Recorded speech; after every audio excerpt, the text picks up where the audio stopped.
Dukot na Lucas Lucas story. daw. Wala pa ka, natatay sa Sinuan.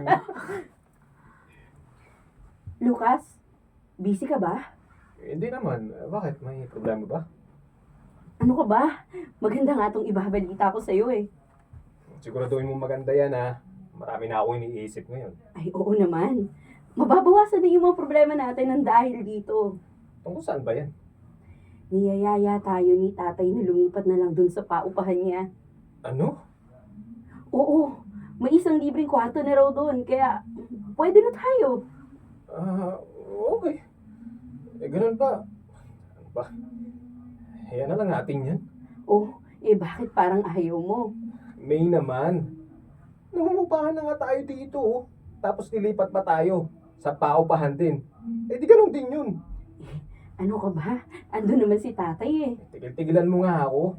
Hindi naman yung tatay mo yung may-ari ng paupahan na yun, di ba? Caretaker lang siya dun. Oo nga, pero kaya nga tayo pinapalipat dun para mabawasan na yung mga alalahanin natin. Sus, talaga ba? Paano naman? Alam mo, kapag nandun na tayo, syempre wala na tayong babayaran. O, di ba mas okay yun? Ewan ko, May.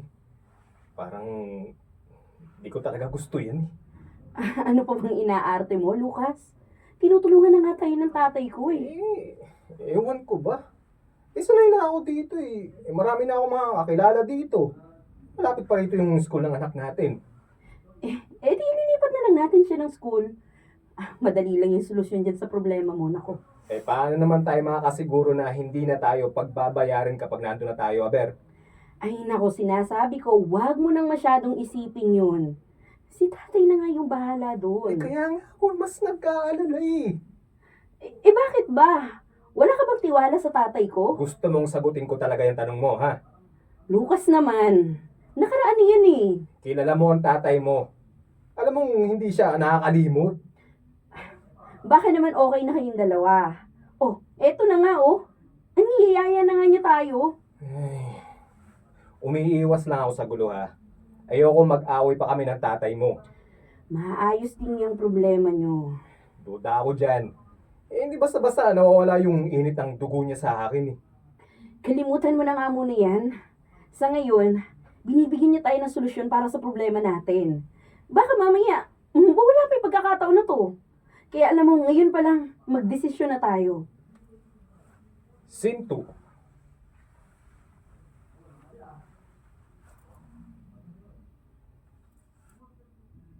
May? Pwede ba tayo mag-usap?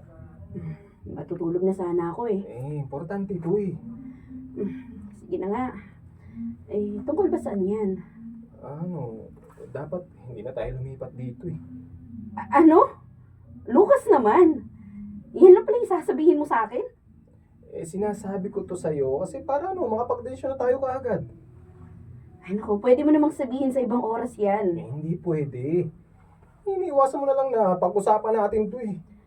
Bakit ba gusto mo na umalis dito? May, hindi mo ba nakikita? Nahihirapan na ako dito. Ang sinabi mo sa akin, kapag lumipat na tayo dito, wala na tayong babayaran, di ba? Oo nga. Uy, bakit ganito? Sinisingil na tayo ng tubig at kuryente. Ay, sabi ko na nga ba eh. Yan yung ididiin mo sa akin eh. Totoo naman eh. Tapos ngayon, sinasabihan mo pa ako na babayaran na rin natin yung upa dito. Ano nangyari doon sa ipinangako mo? Ano ka ba? Hindi naman ako yung nangako noon. Yun na nga problema Yung tatay ko. Yun na nga ang problema. Papaniwala ka dyan sa tatay mo eh. Ano ba? Huwag mo na nga sinisisi yung tatay ko. Tinutulungan na nga niya tayo eh. Kung hindi naman dahil sa kanya, hindi tayo mapupunta ng ganitong sa ganito na. Alam ko, perfect eh. Ulitin mo yung part na Stop. Saan? Dadala na. Kung hindi naman dahil sa kanya, hindi tayo mapupunta sa ganitong sitwasyon eh. Anong gusto mong gawin ko ngayon? Di umalis na nga tayo dito. Bakit? May ililipatan na ba tayo? Wala pa. Wala pa pala eh. Masyado ka nagmamadali dyan.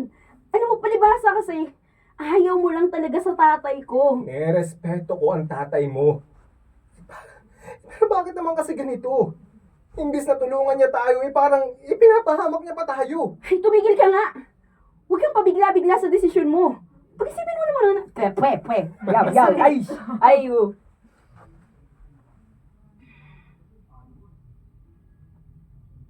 Ulitin ko.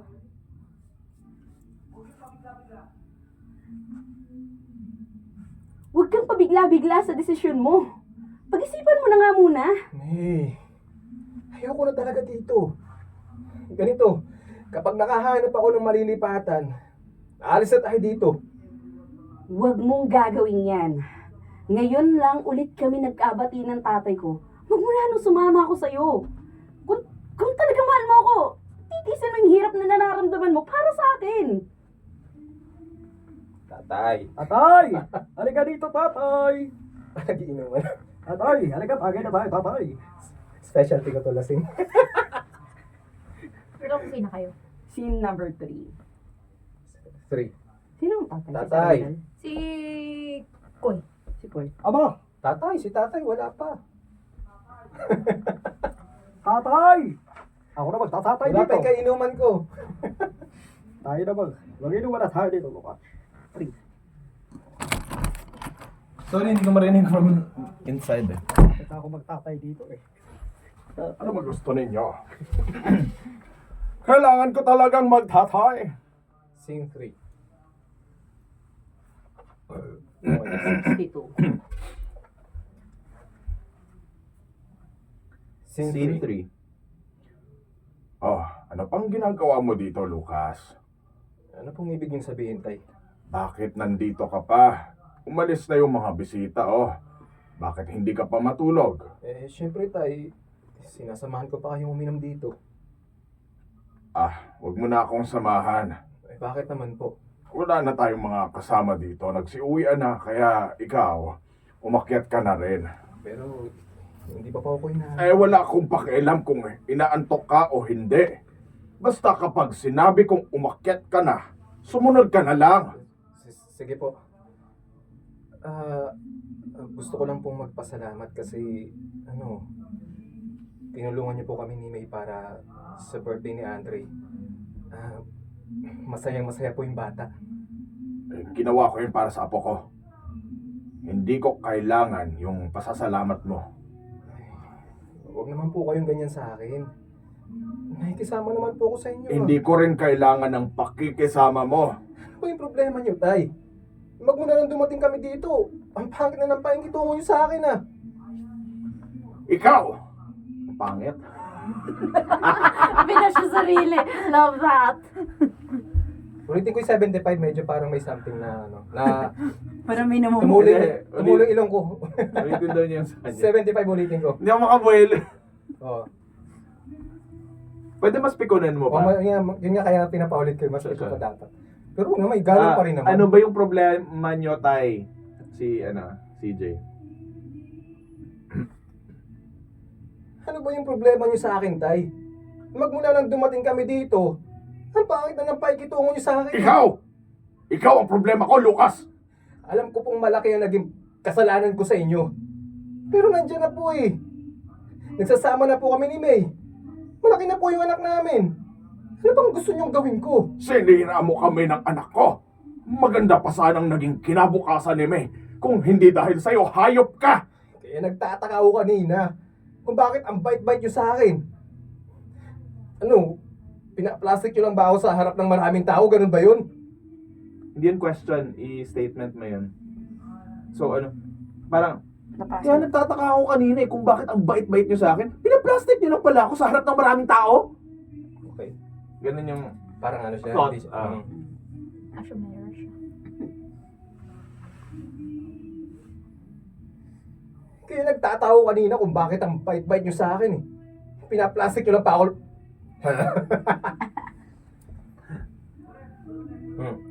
Ulitin ko na lang. Kaya nagtataka ako kanina eh kung bakit ang bait-bait nyo sa akin. Ipinaplastic nyo lang pala ako sa harap ng maraming tao. Ang lakas din ng loob mong sabihin sa akin yan ah. Sinasabi ko lang po kung ano yung napapansin ko. Ayoko lang mapahiya ang anak ko sa mga bisita kaya ako ginawa yon. Pero alam mo kung ano ang totoo. Kumukulo ang dugo ko sa'yo. Yun naman pala eh. Eh kung galit kayo sa akin, eh bakit kinuha nyo pa kami dito? Anak at apo ko lang ang kinuha ko. Hindi ikaw. Ang problema sa'yo, hindi ka marunong makaramdam. Harap-harapan na ngang pinapaalis kita, pero nandyan ka pa rin. Pero huwag kang mag-alala. Makakagawa rin ako ng paraan para mapilitan kang iwan sila.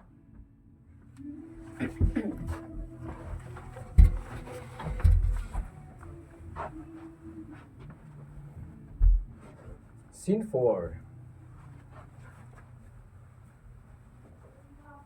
Scene 4.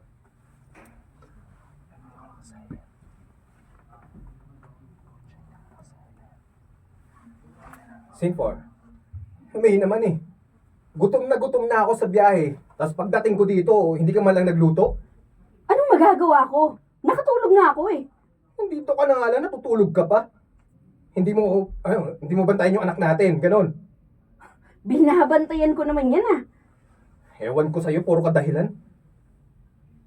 Magluluto na nga ako. Ang daming po sinasabi. Hindi. Makinig ka sa sinasabi ko. Palagi kang may handami, halam mo. Ikaw yung Hotdog. kanina ko. Ulitin ko nga. Ang dami. Natsatsakahan ako dito sa ano. Teka naman dito natin. Saan yun? Sa ano? Hmm? Ewan ko sa'yo, puro ka dahilan. Ito ba? Akala ko inawan niya sa Hindi. ganun. Magluluto na nga ako. Sa, yung 90. 90.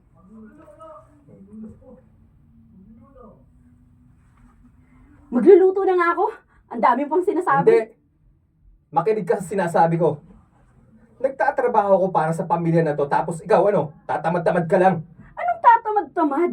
Hindi mo ba alam na mahirap din kapag nandito lang sa bahay? Paano naging mahirap yun? Hindi ka naman naghahanap buhay ah. Mayabang ka lang kasi. May trabaho ka. Eh talagang magmamalaki ako. Kung hindi dahil sa akin, mabubuhay ba tayo? Oo nga. Pero wag mo rin akong minamaliit porque wala akong trabaho. Ilang beses na kitang sinabihan. Maghanap ka na ng trabaho. Maghanap para na. matulungan. After nung sinabihan, maghanap ka na ng trabaho para matulungan mo na ako. Hirap na ako eh. Eh hindi ko na nga kaya eh. Anong hindi mo kaya? Kalukuhan yan. Nagdadahilan ka lang palibasa at tinatamad ka. Ewan ko sa'yo. Ang iniisip ko lang dito, sino magbabantay kay Andre kung pareho tayo nagtatrabaho? Eh kita mo yan. Ngayon iba naman yung dahilan mo. Puro ka palusot. Ano mo, pwede bang magluto na lang ako? Para matapos na itong usapan na to. Yan ang problema sa'yo. Yan. Tinatakasan mo kapag pinaghahanap kita ng trabaho. Lucas, huminahon ka nga. Andiyan si tatay. Wala akong pakialam. Yan, isa pa yung tatay mo na. Sakit sa ulo eh.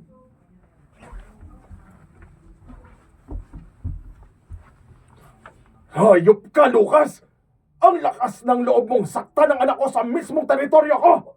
Lilinawin ko lang po hindi ko siya sinasaktan. Away po namin mag-asawa to.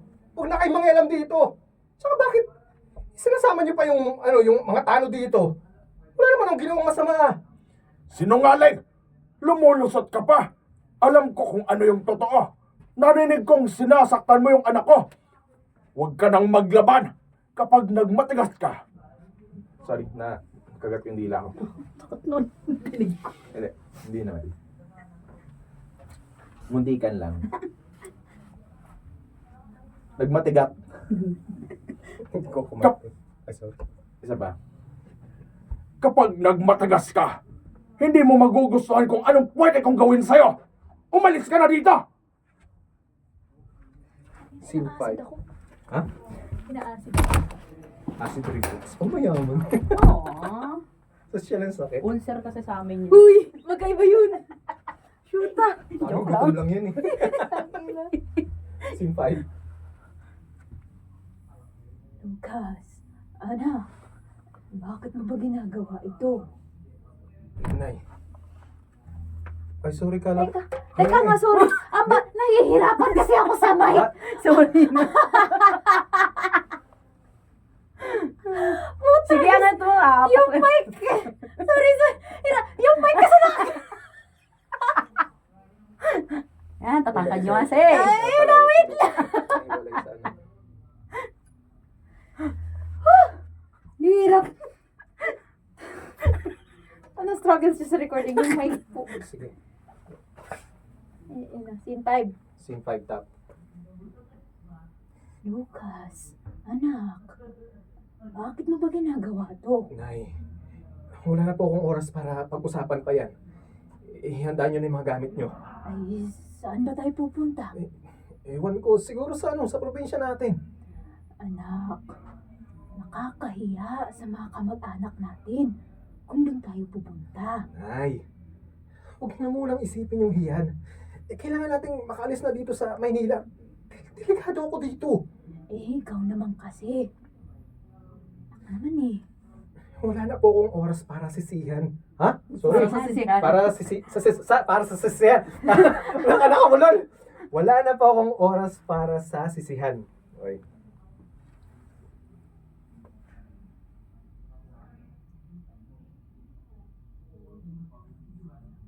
Puro S. Wala na po akong oras para sa sisihan. Practicing mo na. Wala na po akong oras para magsisihan. Pwede bang ganun? Wala na pong oras po. Nay, wala na po akong oras para magsisihan. Anak, ay, bakit mo kasi kinuha si Andre sa ganitong paraan? Nay naman, tatakas ko nga yung anak ko eh. Ano bang gusto nyo? Ipaalam ko kay May na kukunin ko si Andre at hindi ko na siya ibabalik sa kanila, ganun. Nababaliw pa kayo? Lucas, mali itong ginagawa mo, anak. Bakit ako pa yung mali? Si May yung walang alam kung hindi tumambay lang sa bahay. Ulitin ko nga, parang ang haba ng post ko doon.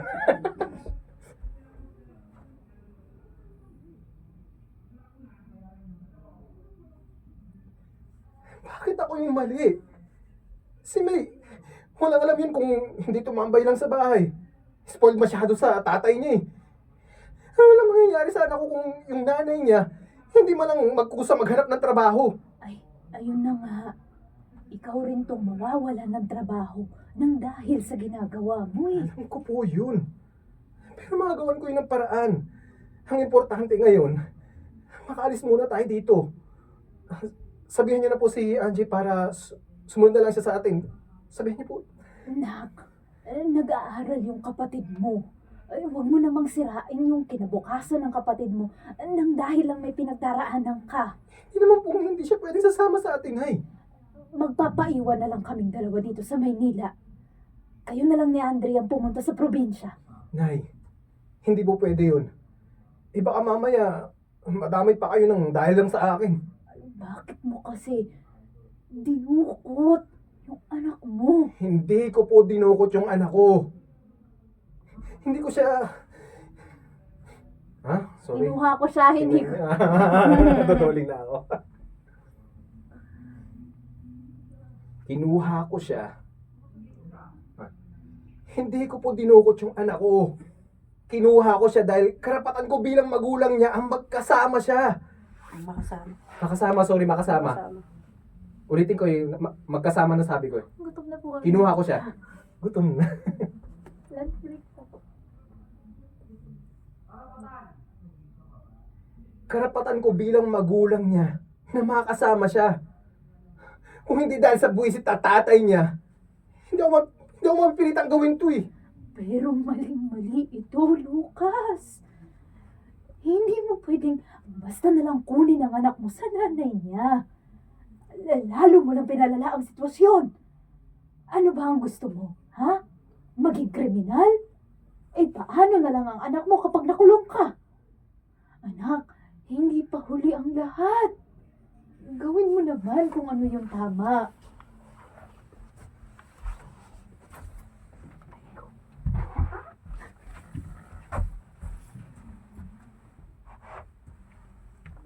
Scene 6.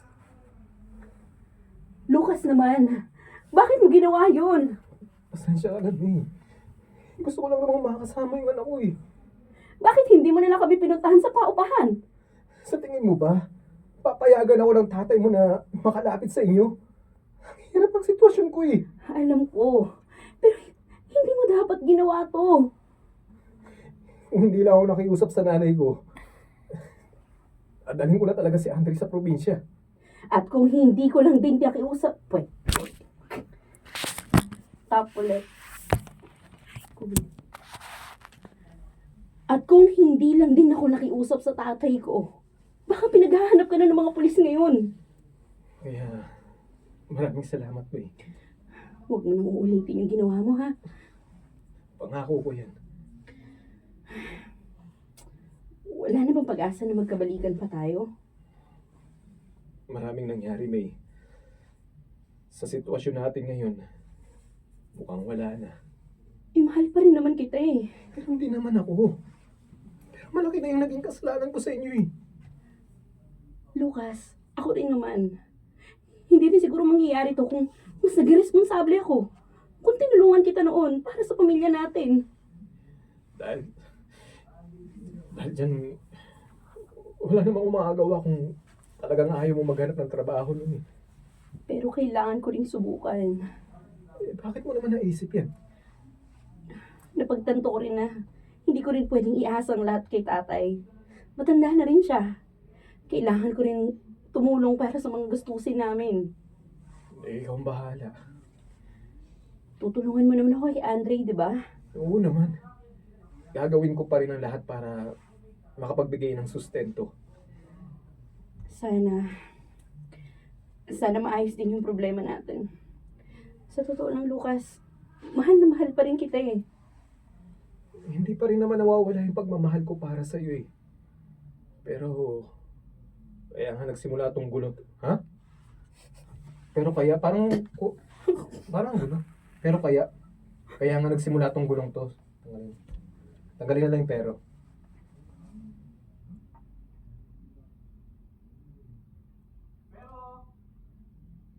Kaya nga nagsimula tong gulo na to eh. Dahil ayaw sa akin ng tatay mo. Alam ko. At pakiramdam ko, kasalanan ko kung bakit nangyayari to. Huwag ka mag-alala, Lucas. Gagawa na ako ng paraan para magkaintindihan at magkasundo na kayo ni tatay. Para wala ng problema. Para mabuo na ulit yung pamilya natin. Yes.